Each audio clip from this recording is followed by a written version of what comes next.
Welcome to the Bassanda Podcast. I'm Chris Smith. This is a space for riffing upon history and upon speculative fiction, for world building, for comedy and dialogue and badinage, for bad jokes, historical ironies, and the imagination of a kindler, gentler, richer, and more creative universe. Bassanda, the mythical nation, originates in the fertile musical and ancillary imaginations of my friends Roger Landis and Chipper Thompson, and you can find their links in the show notes.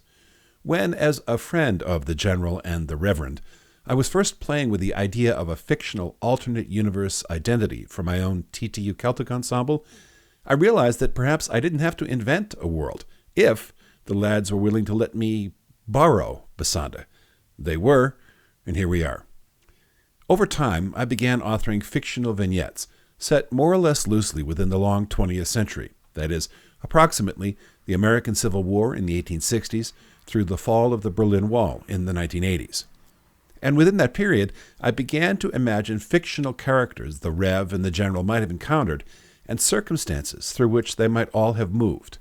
In this, I was very much inspired by the marvelous historical fiction of George MacDonald Fraser, who borrowed the villain Flash Man from the kids' book Tom Brown's School Days, and whose brilliant conceit was to have the caddish, drinking, womanizing school bully grow up to be a caddish, drinking, womanizing Victorian soldier and accidental hero.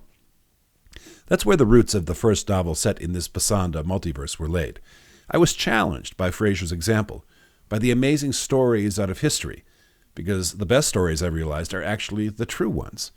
In future episodes of this podcast, I, and I hope some distinguished guests, will begin to build out the Bassanda universe and what it variously means to all of us, and to those who've moved through its environs.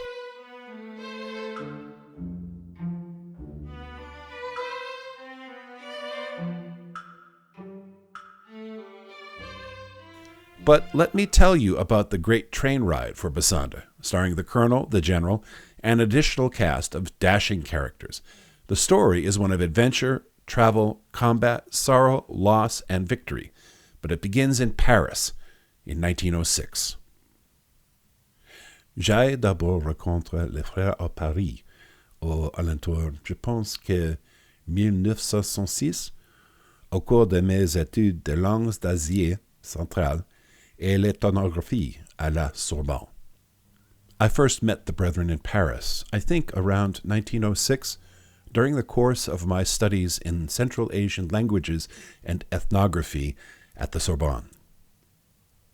That narrator is Cécile Lapin, a young woman from peasant stock in Normandy, who, through good fortune, is studying Oriental languages and ethnography at the Sorbonne, with an American named Jefferson Javier Lawrence, a widower who comes from a long line of scholars and allies of Bassanda. The Colonel, Torres, is likewise American, from the far west, and he seems very long-lived. Cecile establishes that he has worldwide experience, but also that he seems to have fought in the American Civil War 50 years earlier. In the cafes, lofts, and back alleys of Montparnasse, she's drawn into a pan-European journey to deliver mysterious electromagnetic documents to the mysterious country of Bassanda to help them fend off a looming Tsarist invasion. At the time, I thought I was writing fiction. There are mysterious encounters on board the Orient Express, there's a handsome young assassin named Ismail, and there's a series of adventure stops along the way. The tale begins with a kind of Seven Samurai, Magnificent Seven, getting the team together trope. Then it takes on the character of a hero's journey epic expedition. It takes on some smugglers and pirates, and it climaxes with an electromagnetic last stand battle in the Bassandan Alps. I began with an assemblage of period vignettes and personae portraits, sifted together to fit the 1906 Edwardian fin de siècle European vibe. I was interested in setting up characters, especially the Colonel and the General, who were based in certain real-life individuals, and the fictitious members of the team they assembled, who could be central or peripheral players throughout the multiverse's tales, because I already knew I wanted to work within this particular world's parameters and frame. But I also knew I needed one or several precipitating events, and so there's a murder and a back-alley street fight, and Cecile discovers that she's a target for Tsarist agents simply through her proximity to the cause of Bassandan independence. And before this story is over, she'll have been to places and experiences that she could never have dreamed possible. Cecile really begins with a photograph of a real person, an artist, model, actress, and chorus girl called Evelyn Nesbit, who was born in the 1880s and lived all the way into the 1960s. She was widely photographed by artists and other image makers at the end of the 19th century, and she also had something of a hard life. She was a stage child whose mother was her manager. She was probably seduced in her late teens by a variety of rich white guys, and she was eventually the subject of the trial of the century when her husband shot and killed her lover on the rooftop of Madison Square Garden. That wasn't a very happy story, even though Evelyn Nesbit, even after she was of legal age, was a stunningly beautiful and rather self-actualizing person. Nevertheless, because of the product of her age, because of the frames in which she moved, and the limitations placed upon her, I wanted to rewrite her tale. I thought it would be most respectful to rename her and give her a different backstory, and try to provide something of what I called a contingent capacity for joy within the Bassanda multiverse, to give people a better story, a happier story than they might have thought possible for themselves. And there's a link to an essay about that in the show notes. As I began thinking about Cecile in the context of early 20th century Paris, I began thinking about point of view, about gender and positionality, because I have a lot of privilege. I have the privilege of being the one telling the story, and I also have the privilege of being an overage, overeducated, middle-class white guy.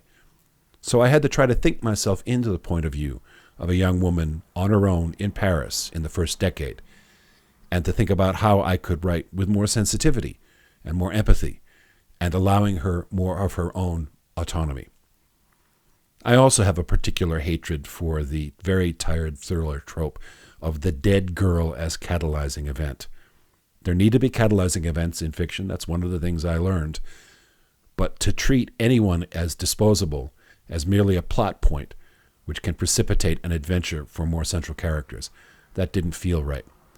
So I wanted Cecile's story to be a story of someone who loses a close friend and decides that she needs to seek justice on behalf of that departed friend. I also learned in beginning to plot this that I'm not very good at plotting. I love world building, I love characters, I love sketching scenes and telling about people, but figuring out a through-line narrative is actually kind of challenging. And so over the course of the next 2.5 Bassanda novels, I began working on my chops for that. I learned that I was good with fight scenes, having read enough Robert Parker and Fraser and Roger Zelazny and Ross Thomas, and having looked at enough Richard Lester films with the great sword masters. I had some idea about how combat works, and I also had some practical experience in my own past. But it encouraged me to think about how a woman would fight, what a woman would think about fighting, and when she would pick up a weapon herself. I'm an avid podcast listener, and I love stories, and I love stories of conflict and the ways that people move through conflict and seek to resolve conflict in search of a better end.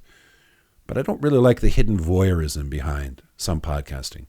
I'm not a big fan of true crimes. I wanted something that had a central character who could own and take possession of her own future. And it led me to bring in other characters as well, who could do the same thing. One thing I learned then is that writing a novel should, along with everything else it entails, force you to confront not only your own writing limitations, but also the limitations on your own perceptions and perspectives. If you don't confront those limitations, if you don't ask yourself about your own positionality, about the things that you presume and the things that are invisible to you, if you don't do that, you're not writing a novel, you're writing a diary.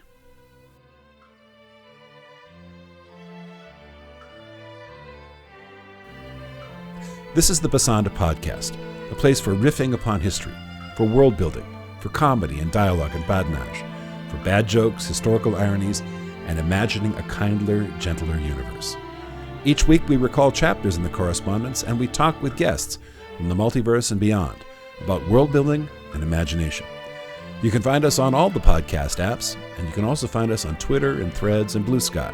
Search hashtag Bassanda Podcast, send to bassandapodcast@gmail.com, or find me at Chris Smith Muso. I'd love to hear from you. and I'll talk to you again soon.